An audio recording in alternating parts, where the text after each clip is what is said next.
예, 방금 소개받은 이강택입니다. 사실 제 역량에 넘치는 발제죠. 사안이 복잡하기도 하고 제가 뭐 언론 쪽에 현업을 쭉 뭐 수십 년간 했습니다만은 사실 법률에 대해서는 뭐 전공자도 아니고 그리고 또 특히나 그 언론 피해를 저도 당해보기는 했습니다만 사실 그 정말 우리 사회 곳곳에 계신 그 언론 피해자들에 비하면 여기 건설노조 분들을 포함해서 제가 그 절절한 심정을 온전히 다 대변할 수도 없다고 생각을 합니다. 그런 면에서 제 발제가 문제의식의 치열성이나 뭐 어떤 그 법률적인 어떤 측면에서의 어떤 정치함이나 이런 부분이 좀 떨어질 수도 있겠다. 그래서 그런 부분에 대해서는 좀 감안하고 들어주셔도 되고 그리고 또 보강이 되기를 바라겠습니다. 그러면 발제 시작하겠습니다. 예, 그 우리 사회 현재 뭐 여러 가지 논란 중에서도 뭐 손꼽히는 지금 그 핫한 주제죠. 예. 언론 피해 문제가 언론 개혁의 가장 핵심적인 문제 중에 하나다라는 건 누구나 공감하실 겁니다. 특히 이런 배경에는 우리가 지난 겨울에 그 대표적인 누구나 다 아는 그 스카이데일리의 오보, 그러니까 중국인 그 간첩을 갖다 99명 체포했다는 그 유명한, 그래서 그 오키나와로 이송했다는, 그리고 그 사진, 거기에다가 또 그 사진은 그 중국 선원들, 중국인 선원들 이렇게 그 체포한 옛날 사진 갖다가 붙이고 했던 그 허위 조작 보도, 이런 것, 그리고 그것에 이어가지고 정말 부정선거 논란이 우리 사회에서 얼마나 그 근거 없는 부정선거 논란이 그 있었습니까? 지금까지도 아직 그 후과들이 완전히 정리가 되지 않고 이후에도 언제든지 잠재해서 다시 폭발할 수 있는 상황이죠. 예, 이런 문제들이 대표적으로 있고 그 외에도 지금 이제 건설노조 또 여전히 그때 입은 피해들이 사실 아직도 전혀 제대로 회복이 되지 않고 있는 상황일 거고요. 이게 어디 비단 건설노조뿐이겠습니까? 그래서 지금의 어떤 언론 환경이라는 건 사실 온라인 유비터스 환경이라는 커터스 환경이라는 게 보면 정말 그렇죠. 그 정상적인 정보보다 이 가짜 뉴스, 이른바 가짜 뉴스가 보통 6배 정도 빨리 퍼진다고 하는데, 그러니까 피해 속도는 거의 광속으로 피해를 가짜 뉴스가 허위 조작 보도가 광속으로 퍼지는 것이고, 그래서 그리고 그 퍼지는 범위도 어마어마하게 예전에 비해서 늘은 것이고, 대규모 그 피해가 대규모되고 있는 것이죠. 그런 의미에서 분명히 사회적으로 반드시 이 부분에 대해서 과감하고도 유효한 조치들이 취해져야 된다는 것은 의심할 여지가 없겠습니다. 그런데 현재 진행되고 있는 우리 그 이른바 징벌적 손배제 도입 논란에 대해서는 사실 좀 유감스러운 상황이죠. 제가 아마 불과 일주일도 안 된 그 미디어지들의 보도라고 생각합니다만, 그때 보면은 뭐 모든 현업 종사자와 전문가들이 사회적 수기를 요청하는 형국이다라는 정도의 어떤 아마 언론 현업 단체들의 성명이 있었던 것으로 기억을 합니다. 실제로 기억하시기에도 그냥 뭐가 진행되고 있는가 보다만 했지만 사실은 최근 들어서야 비로소 이제 좀 얘기가 되고 있는 건데, 아직까지도 정확하게 뭘 어떻게 하자는 건지에 대해서는 잘 알기가 어려운 상황이 계속되고 있는 거 아니겠습니까? 그리고 심지어는 미디어지들이나 뭐 이따 신문에서 보도를 하더라도 하긴 하는데 디테일은 여전히 잘 모르겠고, 그리고 정확하게 어떻게 하자는 건지도 모르겠고, 사실은 오히려 기자들도 경우에 따라서는 제대로 알고 쓴 게 아닌 것 같은, 심지어는 이런 느낌을 주지 않습니까? 왜 이런 식으로 논의가 진행이 돼야 되는가? 이 중요한 문제라면 더더욱이나 정말 좀 정교하고 효율적이고 치밀하고, 그리고 이게 더 피해가 광범위해서 모든 시민들과 국민들과 관계가 되는 문제라면 마땅히 더 논의들이 제대로 돼야 되는 건데 사회적 수기가 왜 이렇게 안 되고 있는가, 그리고 왜 이렇게 되는가에 대해서는 정말 이상하다라고 얘기할 수밖에 없다. 그러니까 이 논의의 폭과 깊이, 심도라든지 그 공개성, 투명성 이런 부분들에 대해서 정말 좀 왜 이러나라는 의구심을 가질 수밖에 없어요. 그런 거고요. 그리고 이거는 2021년도에 그러니까 4년 전에하고 비교해도 마찬가지죠. 그때는 그래도 그때도 뭐 논의가 충분하지는 않았다고 생각합니다만은 그때는 그래도 보면 그 뭐랄까 국회 통과를 목표로 했던 시점이 아마 비해서 한 두세 달 전에는 최소한 그 발의가 됐었어요.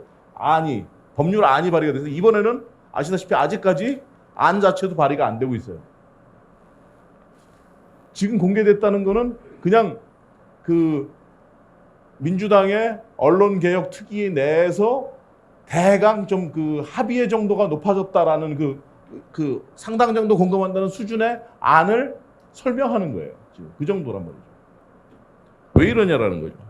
그러다 보니까 이게 혼돈이 계속적으로 되고 있다. 그래서 이거는 좀 곤란하죠. 이건 아니지 않겠냐. 그러면서도 동시에 보면 9월 25일 날, 이달 25일 날, 그러니까 이제 얼마 남았어요? 한 2주 남았죠? 2주 후에 통과시키겠다라고 하는 이야기를 하는 거 아닙니까? 그래서 이 정도 속도 저는 좀 이건 천리마도 아니고 곤란하다 이거는. 그러니까 물론 현실 정치에 있어서 여러 가지 사정을 감안해야 되겠습니다만은 아무리 그렇다 그래도 정당의 사정만 가지고서 일을 이렇게 추진하는 건 아니지 않느냐. 국민이 시한을 정했냐. 이렇게 질문할 수밖에 없다. 그런 얘기고요. 그 다음에 또 하나 제가 이번 논의에 대해서 보면서 그 느꼈던 거는 뭐냐면 이 징벌적 손해배상이라는 이 미국에 있는 제도, 미국에서 비롯된 제도, 이거에 대해서 되게 오해가 많다. 특히 여기서 말하는 징벌적이라는 것 때문에 이건 징벌하기 위한 거다, 징벌하는 거다라는 어떤 그런 그 오해를 많이 불러일으키는 것 같아요. 그러니까 언어라는 기호가 현실을 갖다가 그 오도하는 번역상의 문제 뭐 이런 것도 있겠죠. 의역을 하는 것보다 직역을 하다 보니까 이제 이렇게 됐다고 보여지는데, 그러니까 이 제도가 원래는 그렇게 만들어진 배경이나 취지나 이런 게 그게 아닌데도 불구하고 거꾸로 딱 수입이 돼서 또 이걸 갖다가 이용하려는 사람들의 경우에 따라서는 또 딱 크림 스키면 그 부분만 딱 떼다가 뭐 이렇게 이제 접붙여려고 하는 이런 의도들을 이제 나무 같은 경우도 이제 딴 데 외국에 있던 걸 갖다가 그러니까 이쪽에 있던 걸 저쪽으로 옮기게 되면 사실은 그 토양이나 기후 이런 것들이 잘 안 맞으면 안 자라지 않습니까? 그리고 죽지 않습니까? 똑같은 이런 상황에 뭐 비유하자면 있을 수 있다. 그래서 이 부분에 대해서 저는 좀 정돈을 좀 하고 넘어가야 되겠다. 이 제도 자체를 좀 다시 인식을 좀 해볼 필요가 있겠다. 이런 생각을 하는 겁니다. 그래서 발제는 우선 미국에서 비롯된 이 징벌적 손해배상 제도라는 게 어떤 의미로 해서 어떻게 만들어진 거냐라는 걸 한번 먼저 짚고요. 그 다음에 지금 그래서 이게 우리나라의 지금 그 명예훼손 소송의 법리하고 어떻게 다르냐, 제도하고 어떻게 다르냐라는 문제를 하나 짚겠고, 두 번째로는 지금 민주당 언론개혁특위에서 추진하고자 하는 그 징벌적 손해배상, 사실 배액배상제의 그 안 자체를 갖다 한번 제대로 한번 정돈을 해보겠다.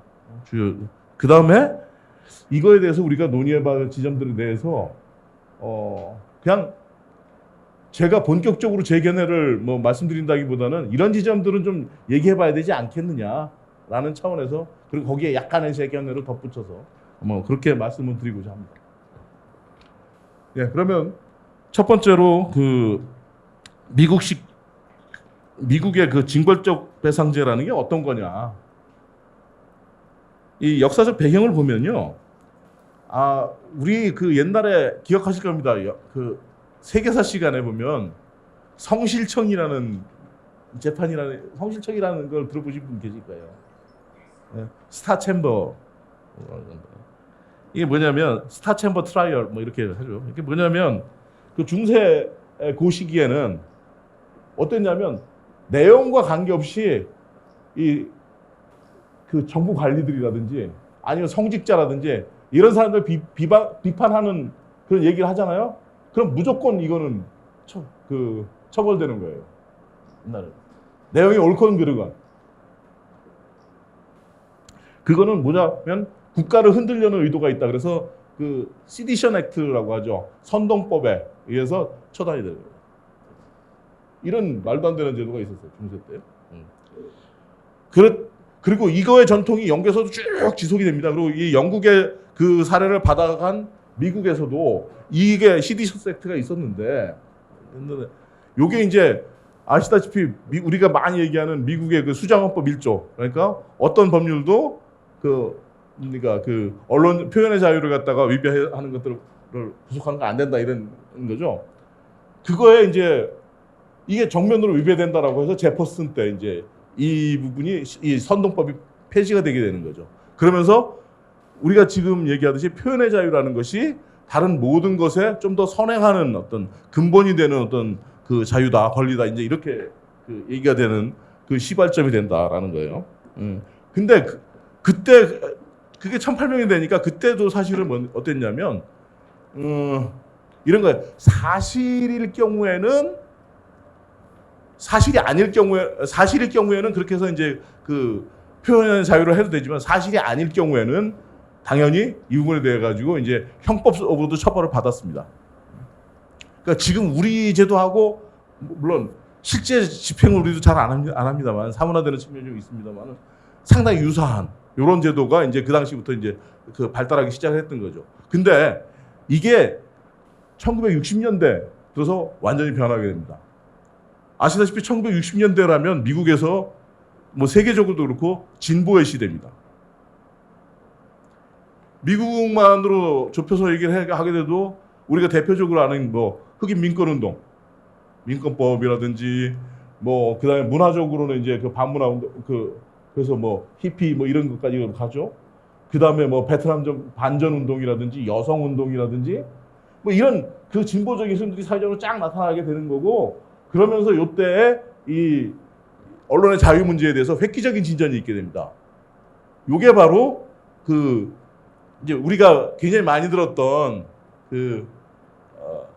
뭡니까? 그 뉴욕 타임스 대 설리반 판결 요겁니다. 뭐 그 디테일은 말씀을 못 드리겠지만 지금 시간상 그 직전에 그 이 형사처벌 언론 그 표현의 자유와 관련해 가지고 명예훼손과 관련해 갖고 형사처벌을 계속 해왔던 그리고 그 법률들 특히 주당 미국의 그 법률들이 있잖아요. 이게서 루이지애나 법 이거가 위헌 판정을 받아요. 그래서 그때부터 다른 애들도 서서히 다 이제 그 폐지 명예훼손을 갖다는 형사처벌로 폐지를 안 하게 됩니다. 이렇게 되면서 이제 명예훼손이라는 것들은 처벌을 하더라도 민사만 하자 이제 이렇게 그러니까 배상으로만 가는 민사 배상만 하는 걸로 가는 건데요. 그게 이제 특히 이 설리반 그 뉴욕 타임스 때 설리반 케이스에서 어떻게 가게 되냐면 한마디로 얘기하면 공인의 경우에는 그 돈으로만 하는데 그것도 아주 엄격한 어려운 입증 조건을 갖다가 현실적 악의를 공인이 증명하게 해가지고 그래가지고 그런 경우에 거액 배상을 물리고 나머진 봐주는다. 사실상 요렇게 이제 만들어지는 겁니다 이게. 그러니까 제가 이따가도 다시 얘기를 하겠지만 미국에서 그 음주운전 같은 거 하잖아요. 그러면 평소에는 뭐 안 합니다. 이거 단속도 안 하고. 그런데 한번 걸리면 작살내잖아요. 그 통과하는 문제도 그렇고 얘들은 이제 그렇게 한다는 거죠 기본적으로 민사로 하는데 그것도 악성인가 하나 케이스를 갖다가 확실히 집중해갖고 이거 하나 잡으면서 나머지에 대해서 전체를 규율하는 이런 그 효과를 가지게 한다. 이게 이제 그거거든요. 그래서 이때 이제 그 법리를 한번 보면 그 당시 징벌적 손해배상 요거의 법률을 보면 이거예요. 공인 법리가 만들어지는 거예요. 공인의 법리가 만들어지고 그 다음에 그 현실적 악이라는 법리가 뭐 실질적 악이라도 뭐 액츄얼 멜리스, 실질적 악이라고 번역합니다만 그게 만들어지는 겁니다. 그래서 그리고 이제 우리가 덧붙여서 이제 그 숨쉴 공간, 브리딩 스페이스 얘기도 하게 되는 건데요. 이거예요. 그 페이지 번호가 안 적혀 있고 죄송합니다. 그러니까 공인의 법리는 공공의 관심 사안에 관한 토론은 제한 없이 폭넓게 공개되어야 하며 정부와 이 부분이요. 정부와 공인에 대한 신랄하고 날카롭고 종종 인내하기 어려울 정도의 날카로운 공격을 포함한다. 공공의 사안을 논의하다 보면 공인들과 관계돼 가지고 약간의 어떤 그 허위 사실까지도 이제 부분적으로 언급이 될 수밖에 없고 그러다 보면 공인들의 그 명예가 부분적으로 이렇게 손상될 수도 있는데 그것까지도 상당 부분 감내해야 된다. 사회 전체 이익을 위해서라는 겁니다. 그다음에 두 번째 그 현실적 악의의 법리라는 건 뭐냐면 공인이 그 공인입니다. 일반인들은 이것도 오해하는 경우가 많아요. 일반인들은 일반 배상 청구를 할 수가 있어요. 명예훼손에 대해서. 그러니까 꼭 자기가 입증부담 안 져도 돼요. 근데 그 케이스로 가고 근데 일반인들도 이 징벌적 손해배상을 요구하려고 하면 그러니까 배상금을 엄청 받아내려고 하면 현실적 악의를 입증해야 돼요. 그러니까 일반인들은 두 개의 트랙이 있는 거예요. 일반 손해배상 트랙이 있고 징벌적 손해배상 트랙이 있고 이런 건데 공인은 트랙이 한 개밖에 없어요. 징벌적 손해배상만 해야 돼요. 그래서 그러려면 현실적인 악의라는 걸 입증을 해야 됩니다. 그건 뭐냐? 공인이 언론을 상대로 명예훼손 소송을 제기하는 경우에는 언론이 보도 내용이 허위라는 사실을 알았거나 미리 알고 했거나 확실하게 알고 그 다음에 진실을 무모하게 무시했다 그래서 이걸 입증해야 된다. 그 책임이 공인에게 있다라는 거예요. 숨쉴 공간, 그러니까 숨쉴 수 있는 공간, 사회적으로 숨쉴 수 있는 공간을 확보하기 위해서는 허위 사실의 보도도 어느 정도는 보여줘야 된다. 100% 진실만을 얘기하라 이게 아니라는 겁니다. 이제 이 부분에 있어서 이제 이후에 우리나라 지금 민주당 안하고 설정하고 있는 차이가 좀 있어요, 사실은. 어쨌든 이런 부분이 있고 그래서 제가 말씀드리고 싶은 거는 사실상 원고가 승소하기가 굉장히 어려운 그런 기준을 제시를 한 거다. 이제 이런 말씀을 좀 드립니다. 그러면서 그렇기 때문에 이건 역으로 다시 얘기하면 그 연장선에서 언론 자유라는 걸 획기적으로 신장시킨 그런 법률이다. 이거는 기념비적 판결이다. 이렇게 되는 거죠. 그래서 이거는 우리나라하고 어떤 차이가 있냐? 우리나라는 징벌적 손해배상이라는 게 명예훼손에 관해서 없다. 다른 법률에서는 물론 이제 부분적으로 도입됐다는 건 이제 아시지만 그래서 실제 입은 손해에 대해서는 배상합니다. 우리나라는 처벌은 형법에 의해서 하고 그 다음에 배상은 민법에 의해서 실제 입은 손해만 하는 이런 체제를 가지고 있는 거예요. 그런 거고요. 그래서 우리는 징벌적 배상이 아니기 때문에 현실적 악의 기준도 없습니다. 우리는 받아들이지 않습니다. 그 대신에 소위 말하는 그 진실 믿음의 상당성 원칙이라는 게 자리 잡고 있습니다. 그건 뭐냐면 진실이거나 또는 진실이라고 믿을 만한 경우에는 이게 위법성이 조각이 된다라는 거죠. 그런데 그 조각 사유는 우리는 그러니까 당연히 언론 쪽에서 지게 되는 겁니다. 이런 그 입증 책임의 문제도 그렇게 다릅니다. 뭐 이런 게 우리 제도하고 차이가 확실히 있다 그런 거고요. 그러다 보니까 이 제도 차이 때문에 이 미국은 아주 심플해요. 그러니까 그 징벌적 명예훼손하고 일반인들이 하는 일반적 명예훼손 소송밖에 없어요. 근데 우리나라는 보면은 뭐 형사 처벌하죠. 그 다음에 그다음에 이제 뭐 여러 가지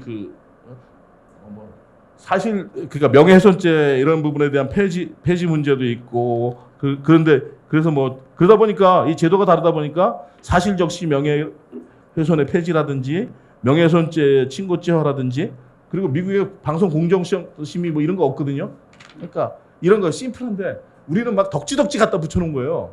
그냥 이런 거 다 그냥 이렇게 가자. 근데 그러다 보니까 이제 이런 거 폐지하자는 얘기가 왜 나오냐? 그럼 제도 차이가 나갖고 심플하게 미국은 딱 이거 하나로 가는데 여기는 이런 게 나있으니까 이쪽으로 가려면 다른 거 다 폐지해라. 이렇게 이제 얘기가 될 수밖에 없다는 거예요. 뭐 그런 배경이 있다라는 거고요. 그래서 민주당 설명안을 빨리 설명을 드리겠습니다. 민주당도 이제 더 이상 그 징벌적 손해배상이란 말을 안 쓰고 배액배상제가 맞다 이렇게 이제 이야기합니다. 그렇게 한 배경에는 보면 우리나라는 또 묘한 게 언어가 자꾸 지금 현실을 갖다가 배반하는 건데 우리는 징벌적 손해배상이라고 하면서 한 23개 정도의 지금 그 사례들이 있어요. 중대재해처벌법을 비롯해가지고 여러 가지 법이 있는데 PL법 이런 거 제조물 책임법 등이 있는데 문제는 이게 보통 3배에서 5배까지를 이제 그 증액을 한다라고 돼 있는데 실제로는 그렇게 증액이 많이 되지도 않는다. 그렇죠? 이제 그래갖고 이거는 별로 이렇게 유효하지 않다. 유효한 징벌이 아니다. 이제 이런 얘기들이 많이 있는 거죠. 그러다 보니까 이걸 거의 징벌 효과가 많지 않은 거는 또 징벌적이라고 얘기하고, 근데 이 용어는 그래서 안 쓰겠다라고 이제 그 민주당에서 얘기하고 있는 거예요. 어쨌든 첫 번째 민주당안은 첫 번째 그래서 우리가 그래서 현재 도입되는 다른 분야의 징벌적 손해배상보다는 굉장히 세게 좀 강도가 높은 겁니다. 배상의 범위나 배율이나 이런 것도 되게 높아요. 그런데 어떻게 하는 거냐? 첫 번째 허위 조작 보도를 새롭게 를 대상으로 한다. 허위 조작 보도, 그러니까 그 허위 사실 또는 조작된 정보를 고의 또는 중과실로 다중에게 알리는 행위와 보도물. 여기서 중요한 거는 허위라는 부분하고 허위 사실이라는 부분하고 그다음에 고의 또는 중과실이죠. 그런데 이게 사실은 개념상으로 보면 명확한 것 같지만 나중에 다시 말씀드립니다만 사실은 뭐가 허위가 아니야라는 거 판단하기 쉽지 않습니다. 실제에 있어서. 그다음에 특히나 그 고의라는 거는 사람의 마음속에 있는 거기 때문에 이거 입증하는 게 쉽지 않습니다. 사실. 이러다 보니까 여기서는 이걸 전제로 해갖고 지금 얘기를 출발합니다만은 그렇습니다. 쉽지 않다. 두 번째. 그래서 배액배상이라는 용어 사용을 하고 절대배액제를 채택한다. 뭐냐면 배액배상으로 하고 손해배상액에 상한 규정을 두지 않고 그 법률로 정한 특정 배수를 피해액에 곱해서 반드시 전액을 다 보상하게 해야 된다. 그러니까 리미트 안 둔다. 이런 얘기죠. 그다음에 세 번째 이제 중요한 게 이 기본 손해액, 요걸 하는 데서 기본 손해액 개념입니다. 기본 손해라는 거는 사실 통상적인 경우에 평균적인 어떤 이 케이스들의 그 평균 손해액 정도의 의미가 되겠습니다. 그런데 그러니까 이거보다 경미한 것도 있고 이거보다 중대한 것도 있습니다. 근데 보통 케이스들을 얘기하는 겁니다. 요거일 경우에 그러니까 허위 조작 보도로 인해 피해자가 실제로 입은 실제 손해액이나 이걸 기준으로 기본으로 가는데 만약에 이게 케이스가 쉽지 않습니다. 왜냐하면 어떤 사람의 명예가 얼마나 손해 입은 건지를 갖다가 뭘 가지고 판단합니까? 이거 정확하게 판단할 수 있는 경우는 없습니다, 사실은.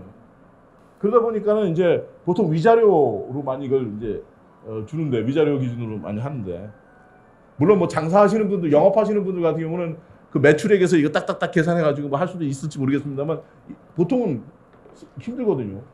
그러니까, 그래서 이제 기본 손해라는 것들을 이제 액을 정하는데, 참조란에 보면 2016년도 10월 달에 사법연수원이 주최한 법관 세미나에서 공표한 위자료는 얼마냐면 일반 피해가, 명예훼손의 일반 피해가 5천만 원이라고 했습니다. 그러니까 여러분들이 언론 기사 보도에서 10m까지 갈 수 있다 이렇게 얘기하는 게 바로 요거 케이스를 가지고 얘기를 하는 겁니다. 5천만 원 가지고 그 다음에 여기에다가 고의 때는 5배, 중과실 때는 3배 이렇게 곱해야 된다. 그 다음에 또 여기다가 추가 할증이라는 거 있어요. 그러니까 매체력이라든지 파급력의 정도 등등 이런 거 해가지고 또 추가 할증한다. 이렇게 되니까 이제 수십 배 이게 나오는 거고, 그러다 보니까 이제 20억 이런 얘기, 10억 이상 이런 얘기가 나오게 되는 겁니다. 하여간 이런 시스템으로 계산을 하게 하겠다. 그러니까 이게 뭐냐면 우리나라 법관들이 실질적으로 보면 말은 이렇게 해놓고 실제로는 증액을 잘 안 해주잖아요. 현실 판결에서는. 여러분 아시다시피 평균값이 보면 한 700~800밖에 안 되는 거고, 그 다음에 중간값은 한 400 이 정도밖에 안 되는 거고, 문제 이런 거잖아요. 그러다 보니까 법관들이 이 배상 액수를 실제로 징벌적으로 늘리게 하는데, 예? 그걸 강제하겠다라는 게 이제 그 민주당 쪽의 이제 뜻으로 좀 그렇게 이해하고 있습니다. 맞는지는 좀 확인해 주시고요. 그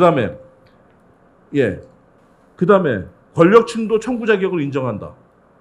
여기서 권력층은 그러니까 정치인, 고위공직자, 그 다음에 대기업, 뭐 이런 쪽이 대기업의 임원이라든지 뭐 이런 쪽이 대표적인 게 되겠죠. 소유주나 임원. 이런 사람들은 청구 자격을 인정한다. 그래서 인정한다라는 거예요. 2021년도에는 안 한다고 이거 했다가 지금 이번에 껴는 거죠.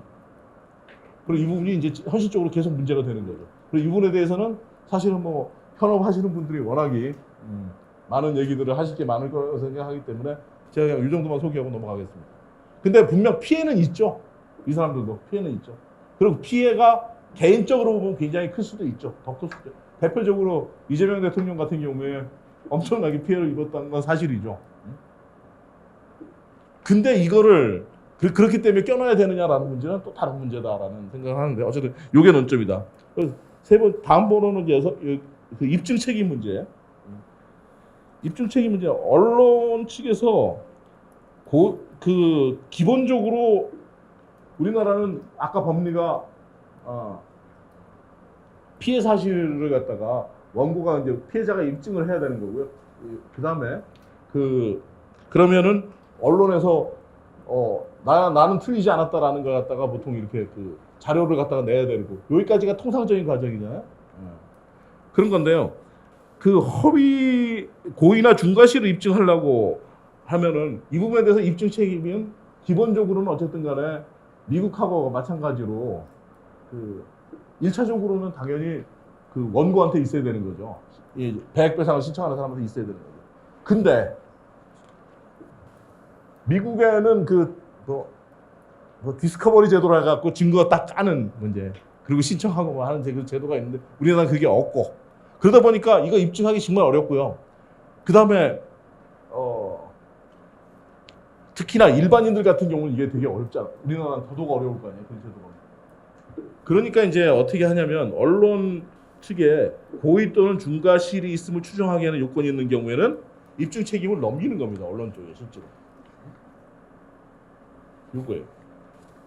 그런데 그래서 이제 언론 쪽에 고의 또는 중과실이 있음을 추정하게 하는 요인, 그래가지고 언론사가 자료 제출이나 증명 의무를 하지 않을 때 이건 숨기는 거니까. 그러면 판정을 못 하니까 이거는 너네가 잘못했으니까 그런 거 아니야? 고의로 그랬으니까 그런 거 아니야? 이렇게 추정하게 된다는 거죠. 그 다음에 뭐 원본을 제출해야 되는데 원본을 제출하지 않는 경우. 그러니까 인용 보도, 발췌 보도를 하는데 그 원본을 안 내는 경우. 이 사람이 했다고 얘기하는데 실제로는 보면 그 사람이 했는지 안 했는지 입증을 얘들이 자료를 내서 못하는, 원본 제출 안 하는 경우. 뭐 이런 경우들. 그 다음에 뭐 허위 보도로 판명되어서 정정 보도가 이루어졌는데 증거가 있는데 자꾸 똑같은 걸 계속 보도한다는 거예요. 물론 똑같은 건 아니죠. 동일하거나 또는 유사한 걸 보도한다는 경우. 그 다음에 허위 보도 전후 피해자 또는 이해관계자에게 광고나 향응 또는 금품이나 인사 등의 조치를 요구한 경우. 요거는 뭐냐면 목적을 가지고 그렇게 협박하는 보도를 실제로 국회에서 했다는 얘기죠. 그래서 실제 내용을 그렇게 왜곡했을 가능성이 크다고 추정한다는 거죠. 그 다음에 허위 보도와 제목이 본문과 일치하지 않았을 때 뭐 등등등 여기 쭉 여러 가지가 있습니다. 반론 취재가 없었을 때, 물론 이 각각에 대해서 저는 논리적인 비약이 상당히 심하다고 생각합니다만은 이럴 때 과연 근데 이제 요걸 갖다가 좀 이렇게 살짝 얘들이 왜 이럴까라고, 언론 쪽에서 왜 그럴까라고 해석하다 보면 그건 고의나 증거실이 있기 때문에 그런 게 아니야라고 추정을 할 수 있다는 얘기입니다. 근데 저는 사실은 이 추정이라는 것도 사실은 좀 개념 자체도 추정을 가지고 재판을 진행해? 약간 좀 저는 의구심이 좀 있습니다. 어쨌든 그런 문제고. 그 다음에 이제 봉쇄소송 방지책인데 무슨 얘기냐면 배액 손배를 하는데 공직자들도 허용하게 하고 그 다음에 입증 책임도 전환을 시켜주고 이렇게 좀 쉬워지고 이렇게 하면 당연히 걸고 보지 않겠습니까? 그 당연한 거죠. 그래서 지금 현업에서 엄청나게 우려하잖아요. 네, 그러니까 이제 이거에 대해 갖고 방지책을 만들겠다라고 얘기해서 그동안 얘기했던 게 뭐냐?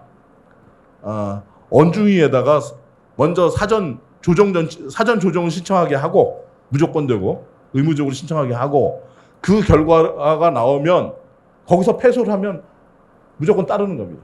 그다음에 조정해서 얼마에 그냥 합의해라고 하면 따르는 겁니다. 이렇게 해서 그걸 의무적으로 수용하게 하는 이렇게 하면은 그러니까 바로 손배로 못 들어가게 하면 그러면은 이제 그 입막음 소송이 줄지 않겠냐 이제 이렇게 이런 장치를 마련하겠다라고 했는데 이 부분에 대해서는 사실은 여러 가지 반론들이 많이 있었어요.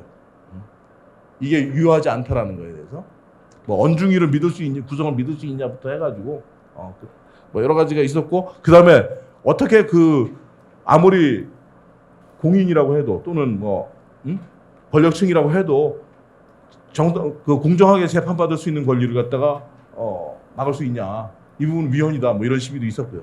그래가지고 결국 그 부분은 민주당에서 철회한 걸로 알고 있습니다. 철회를 한 걸로 알고 있습니다. 그래서 지금 남아 있는 거는 뭐 중간 판결 제도라고 하는 걸 따다가 뭐 얘기하고 있는데 그러니까 이게 소위 말하는 그 전략적 봉쇄 소송 제도 그러니까 안티슬랍이라고 하는 뭐 이런 제도를 지금 구상은 하고 있는 모양인데 아직까지 명확하게 내놓은 게 없습니다. 그런 상태고요. 그 다음에 정보통신망법을 개정한 거는 저는 이거는 굉장히 긍정적으로 봅니다. 개정을 통해서 유튜브 등을 규율하는 문제 이게 있었는데 그러니까 경제적 정치적 이익 등을 얻을 목적으로 허위임을 하면서 사실로 오인하도록 조작하여 생산 유포된 정보 이렇게 해가지고 이제 그 가는 거고 그 내용 그것들을 쭉 이제 분류해갖고 이야기를 한 겁니다. 네 그런 거고요. 이 부분에 대해서는 사실 나중에 다시 제가 자세하게 말씀드릴게요.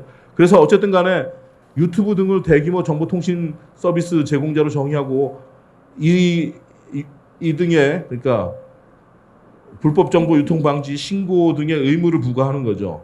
그래서 이걸 갖다가 제대로 그 스스로 내리거나 뭐 열람 차단하거나 여러 가지 뭐 아니면은 뭐 정정보도 하거나 이런 것들을 갖다가 하지 않았을 경우에 그리고 이런 자율 규제를 하게 하는데 이걸 만약에 이행을 안 했다라고 했을 경우에는 국내 매출의 4%까지 이를 상한으로 해가지고 과징금을 매길 수 있는 그러니까 유럽의 디지털 서비스법과 굉장히 유사한 뭐 유럽은 뭐 유럽 전체 매출의 6%까지 합니다만 어쨌든 이런 제도를 만든 거고요. 그 다음에는 이제 뭐 좀 쉬운 내용이죠. 정정보도 청구 등 관련 표시 의무 강화. 이거는 뭐 별로 저는 논란의 여지가 없다고 생각합니다만 그러니까 인터넷 신문까지도 다 그 의무 대상을 확대하고 표시 의무를 그 다음에 언론중재위원회 법원의 결정이 있으면 요거 해놓고 그 후속 판결이 이렇게 나면은 그때의 그 부분은 안 해왔어요 그동안에는. 근데 이제 그 판결이 나면 그것까지 다 이제 하라는 얘기, 확대하라는 얘기고. 그 다음에 허위 보도와 정정 보도의 파급력 비례 원칙 반영. 그러니까 5번은 대문자 형하고 정정 보도는 뒷꼬리만하게 했던 그 관행들 이거에 대해서 확실하게 이제 잡아라 뭐 이런 얘기니까 이것도 이유는 없습니다. 근데 이 부분에 대해서 현업에서 실제로 담당하시는 분들 같은 경우는 약간 부담이 있을 수 있고 디테일하게 어떻게 해야 되느냐 뭐 디테일에서는 아주 세부 디테일에서는 약간의 이제 이견이 있을 수도 있는 부분입니다. 어쨌든 그렇습니다. 그리고 논의의 지점들에 대해서는 첫 번째 그래서 논의해봐야 될 게 공직자 등 권력층의 배액배상 청구 자격 문제 이 부분이 있습니다. 이 부분에 대해서는 시간 관계상 그죠? 제목만 던져주시면 제목만 던져주겠습니다. 저도 기회가 되면 제 의견을 이야기하겠습니다만 그렇게 하고 있고 두 번째로가 허위 조작 보도 판별의 모호성 문제 이 부분은 좀 말씀을 드리겠습니다. 아까 제가 개념과 현실은 다르다라는 얘기를 제가 설명했는데 허위 제작 보도라고 개념을 그렇게 정하고서 그걸 전제하고서 그리고 또 고의라는 걸 전제하고서 이럴 경우는 이렇게 하고서 논의를 전개하면 논리적으로는 문제가 없어요. 근데 현실에 있어서 그것들이 이게 허위 보도야 아니야라고 판별하는 건 쉽지가 않습니다. 그리고 현실에 있어서는 허위와 진실이 섞여 있을 경우도 굉장히 많습니다. 단적으로 제가 여기다 걸었던 게 예전에 PD수첩 광우병 보도 같은 경우에 사실 전체적으로는 옳은 보도인데 부분적으로 몇 가지 팩트가 약간 어긋난 부분이 있었어요. 그러면 이걸 단죄를 해야 됩니까? 그러면 어디까지 몇 개의 사실 어디까지가 허위가 한두 개 포함되어 있으면 그러면 단죄 대상이고 어디서부터는 아닙니까? 이런 문제라는 거예요. 그리고 그 다음에 다시 얘기하지만 고의와 중과실 이거 현실적으로 구분하기 쉽지 않습니다.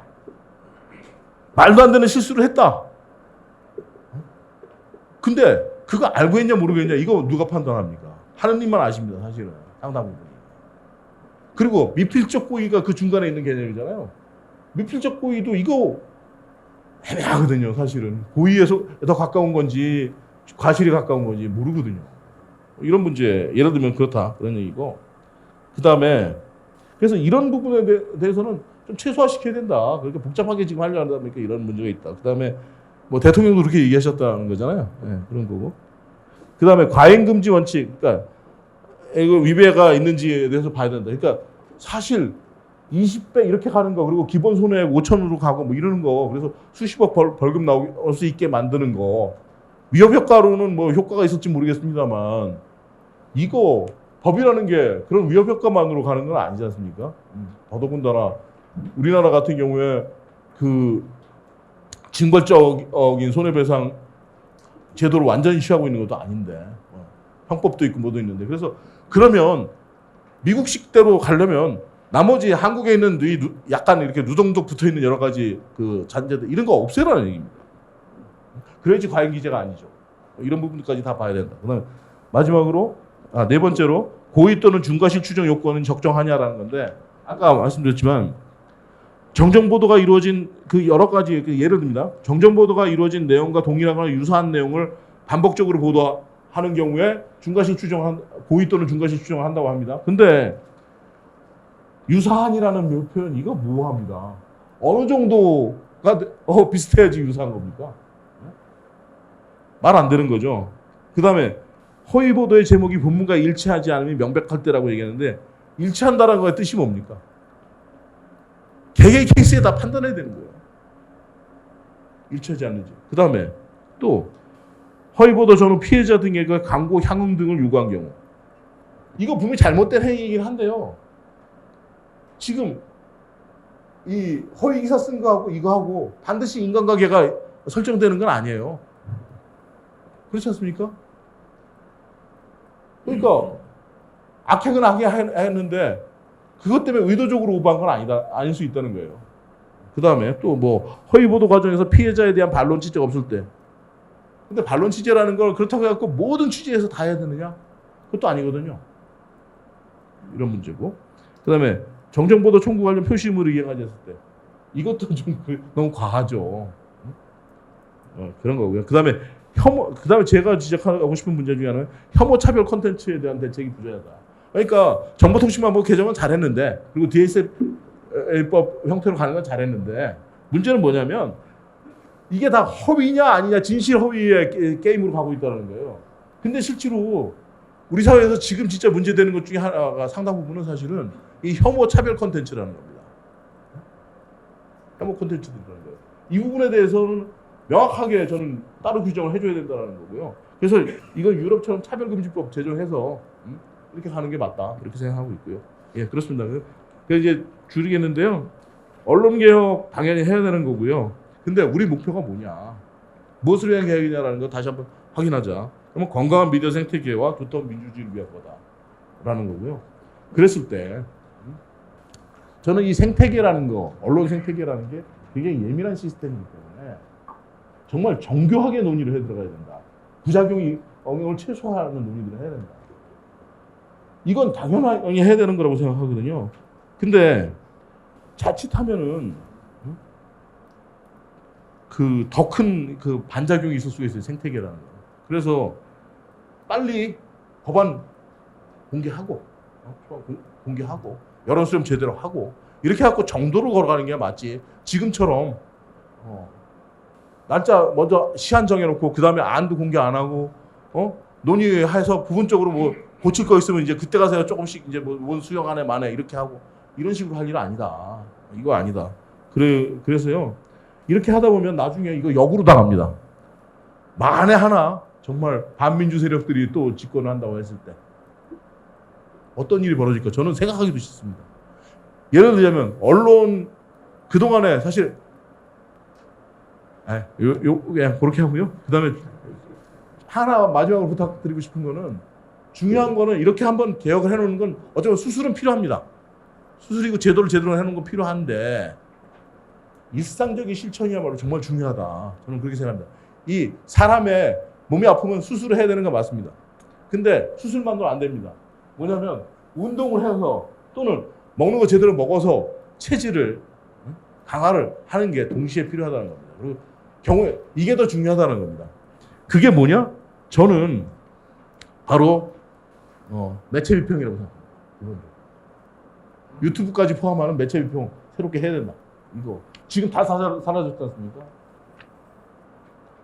이거에서 언론 현업자들이 그러니까 밖에서 지금 막 그 개념 없이 비판하기도 하고 정교하지 않은 비판 이게 아니라 제대로 된 비판의 칼날 앞에 서야 된다. 세워야 된다. 이거예요. 현업자들. 또 두 번째, 대중들이 결국은 시민들이 이 미디어를 제대로 알아야지만 그리고 그래야지만 특히나 앞으로 AI 시대까지 오는데 이래야지만 이 폐해들을 갖다가 줄일 수 있는 거 아니냐. 그러니까 폐해를 당한 거에 대해서 피해 구제를 갖다가 제대로 하게 하는 것도 중요하고 그것에 대해서 어느 정도 위축 효과를 가져오는 것도 나름대로 의미가 있지만 기본적으로는 하여간 시민들이 체질이 건강해져야 되는 거 아니냐. 이 강화하는 작업을 해야 되는 거 아니냐. 이런 겁니다. 그리고 마지막으로 제가 말씀드리고 싶은 건 이건 정말 제가 진짜 말씀드리고 싶었던 건 이겁니다.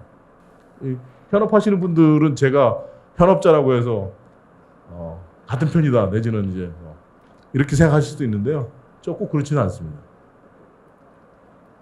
현업자들이 보통 공직자를 배액배상제의 청구 자격을 인정하지 말자라고 이제 제외하자고 얘기를 하시는데 저도 그거에 동의합니다. 근데 그럼에도 불구하고 왜 그런 부분들까지도 설득력이 좀 부족하냐. 그러니까 그 얘기를 하시면서 현업자들은 이렇게 얘기합니다. 야 이렇게 하면 권력 감시 어떻게 하냐. 봐라. 바이든 날리면 모두 가서 할 수 있겠냐. 이렇게 얘기하시는데 저는 이런 얘기 별로 설득력이 없을 수 있다고 생각합니다. 많은 분들 얘기하시지만 당신들이 권력 감시 뭐 얼마나 했는데 바이든 날리면도 중요합니다. 그러나 정말 우리 사회에서 언론에서 지금 피해를 보고 있는 사람들이 얼마나 많습니까? 그리고 이분들한테는 바이든 날리면 가지고서는 이거 우리하고 무슨 관계지? 잘 체감 안 될 겁니다. 그렇지 않겠습니까?